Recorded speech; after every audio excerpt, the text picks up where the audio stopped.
श्री शिवाय नमस्तुभ्यं भक्तों। जय श्री कृष्णा। स्वागत है आप सबका हमारे यूट्यूब चैनल प्रियंका शास्त्र ज्ञान में। भगवान भोलेनाथ की कृपा हम सब पर सदैव बनी रहे। भक्तों, आज के वीडियो में आप सुनेंगे जगन्नाथ महाप्रभु का रहस्य, जगन्नाथ मंदिर की महिमा। भक्तों, आज का वीडियो बहुत ही महत्वपूर्ण है। आज के वीडियो में बताई जानकारी आशा करती हूँ आप सभी को अच्छी लगेगी। इस ज्ञानवर्धक वीडियो को अधिक से अधिक भक्तों को शेयर अवश्य करें। वीडियो पसंद आती है तो कमेंट सेक्शन में अवश्य लिखें, जिससे इस तरह के और भी वीडियो हम आपके लिए बना सकें। वीडियो में आगे बढ़ने से पहले कमेंट बॉक्स में हर हर महादेव जय श्री कृष्ण अवश्य लिखें। चैनल पर पहली बार विजिट हुए, पहली बार मेरी आवाज़ सुन रहे तो चैनल को सब्सक्राइब करके बेल आइकन अवश्य दबाएं। इससे हमारे वीडियो के नोटिफिकेशन आप तक पहुंचते रहें और आपको इस तरह की जानकारी मिलती रहे, क्योंकि इस तरह के कंटेंट हम आपके लिए बनाते रहते हैं। भक्तों, प्रेम से बोलें जगन्नाथ महाप्रभु की जय। भगवान श्री कृष्ण ने जब देह त्याग किया तो उनका अंतिम संस्कार किया गया। सारा शरीर 5 तत्व में विलीन हो गया, लेकिन भक्तों, उनका हृदय बिल्कुल जीवित इंसान की तरह धड़क रहा था। ऐसा कहा जाता है उनका हृदय आज तक सुरक्षित है, जो भगवान जगन्नाथ जी की मूर्ति के अंदर उसी तरह धड़कता है। जगन्नाथ जी की मूर्ति भक्तों काठ की बनी हुई है। महाप्रभु का महारहस्य ध्यान से पूर्ण श्रद्धा भक्ति के साथ श्रवण करें। भक्तों, क्या आप जानते हैं भगवान जगन्नाथ जी प्रत्येक वर्ष 15 दिनों के लिए क्यों बीमार पड़ते हैं? इसका मुख्य कारण क्या है? भगवान जगन्नाथ जी के भक्त माधव दास जी इसका मुख्य कारण है। भक्तों के लिए भगवान जी कुछ भी कर सकते हैं। जो भक्त पूर्ण श्रद्धा भक्ति के साथ भगवान का नाम जपते हैं, उनका स्मरण करते हैं, भगवान जी उनकी सदैव रक्षा करते हैं। माधव दास जी ने अपनी पत्नी की मृत्यु के बाद अपनी संपूर्ण जिंदगी भगवान श्री जगन्नाथ जी के श्री चरणों में समर्पित कर दी थी। माधव दास की भक्ति इतनी प्रबल थी कि स्वयं जगन्नाथ जी कई बार उन्हें अपने दिव्य दर्शन दे चुके। एक बार माधव दास जी अचानक बीमार पड़ गए और उनका शरीर कमजोर पड़ने लगा, लेकिन फिर भी वह प्रभु का नाम जपते रहे। तब भगवान जगन्नाथ जी ने माधव दास की सेवा करने के लिए धरती पर पदार्पण किया और दिन रात उनकी सेवा करने लगे। जब माधव दास जी को होश आया तो उन्होंने प्रभु को अपने पास खड़ा देखा। उनकी आंखों में आंसू छलक आए। उन्होंने कहा, प्रभु आप तो त्रिलोकीनाथ हैं, फिर आपने मेरी बीमारी को एक ही क्षण में क्यों ठीक नहीं किया?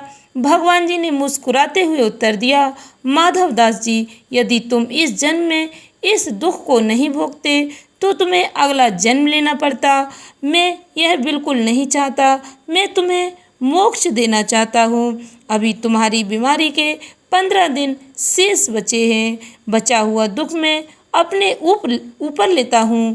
तभी से भगवान जगन्नाथ जी अभी भी 15 दिन के लिए प्रतिवर्ष बीमार पड़ते हैं। भक्तों, तो पुरी के जगन्नाथ मंदिर की भव्य रथ यात्रा भारत के सबसे बड़े धार्मिक आयोजनों में से एक है। प्रत्येक वर्ष यह रथ यात्रा निकाली जाती है। दूर दूर से श्रद्धालु इस रथ यात्रा में शामिल होते हैं।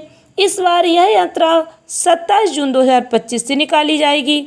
भक्तों, इस घटना के बाद माधव दास जी तो ठीक हो गए, लेकिन प्रभु बीमार पड़ गए।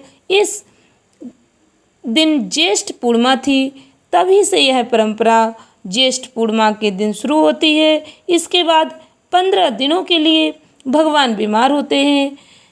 इसे एकांतवास कहा जाता है। भगवान जी एकांतवास में चले जाते हैं।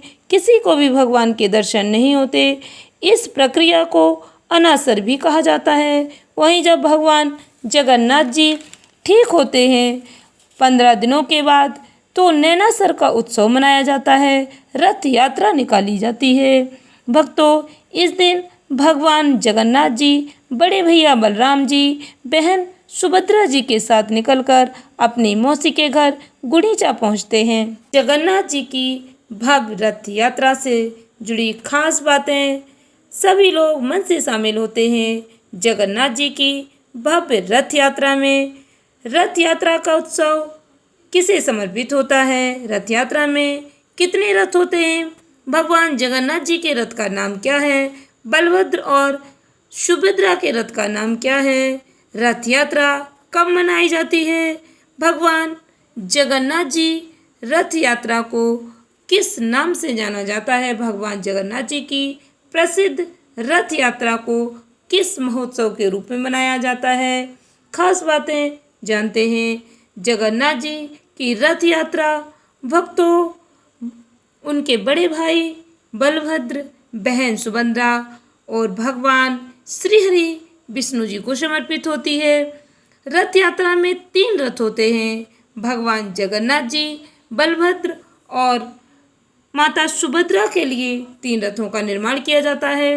भगवान जगन्नाथ जी के रथ का नाम नंदी घोष या गरुड़ ध्वज भी इसे कहते हैं। यह रथ 45.6 फीट ऊंचा होता है। इसमें 16 पहिए होते हैं। बलभद्र और सुभद्रा जी के रथ का नाम भक्तों बलभद्र जी के रथ का नाम तालध्वज, सुभद्रा जी के रथ का नाम देवदलन।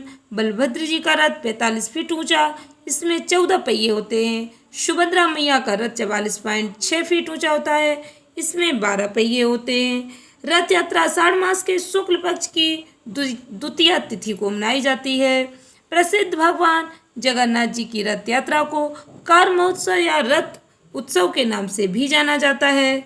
भक्तों भगवान जगन्नाथ जी के रथ का रंग लाल और पीले रंग का होता है। लाल और पीला होता है। रथ यात्रा का महत्व भगवान जगन्नाथ जी के भक्तों को उनके दर्शन कराने, उन्हें मोक्ष प्राप्त करने में मदद करने के लिए इसका आयोजन किया जाता है। रथ यात्रा भक्तों पुरी के जगन्नाथ मंदिर से शुरू होकर गुंडीचा मंदिर पर समाप्त होती है। भक्तों इस रथ यात्रा के समय छेरा पहरा से लेकर रथ प्रतिष्ठा तक के कई अनुष्ठान किए जाते हैं। रथ यात्रा को कौन खींचता है? रथ को भक्त खींचते हैं। इस समय कोई भेदभाव नहीं होता है। अधिक जानकारी के लिए कमेंट सेक्शन में अवश्य लिखें। जय जगन्नाथ।